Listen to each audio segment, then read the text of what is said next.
অনেক দিন পরে তার ছুটি আছে, শুধু শুধু ঘরে বসেই সময়টা নষ্ট করতে দেবে না। বন্ধু ছেলের অন্নপ্রাশন খেয়ে আসতে না আসতেই বলছে ড্রেসটা চেঞ্জ করো, এবারে কোথাও একটু ঘুরতে যাব। অমনি যেমন বলা তেমনি কাজ, খুব টায়ার্ড ছিলাম অবশ্যই, কিন্তু ঘুরতে যাওয়ার নাম শুনলেই সব টায়ার্ডনেস তো চলেই যায়। সঙ্গে সঙ্গেই রেডি হয়ে বেরিয়ে পড়লাম। পৌঁছে গেছি, এই ইকো পার্কের পেছন সাইডে এসেছি। আর শুধু ঘোরা বলে তো ঘোরা নয়, খাওয়া দাওয়াও আছে বটে।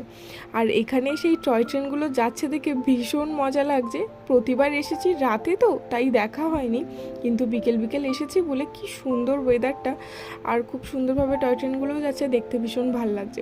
অতিরিক্ত টায়ার্ড ছিলাম বলে একটুখানি রেস্ট করার চেষ্টা করছিলাম আর কি। আমরা আইসক্রিম খেলাম, আর চমকে নিয়ে এসেছিলো বাড়ির থেকে ওর বাড়ির গাছের জামরুলগুলো, সেগুলোও একটু খেলাম।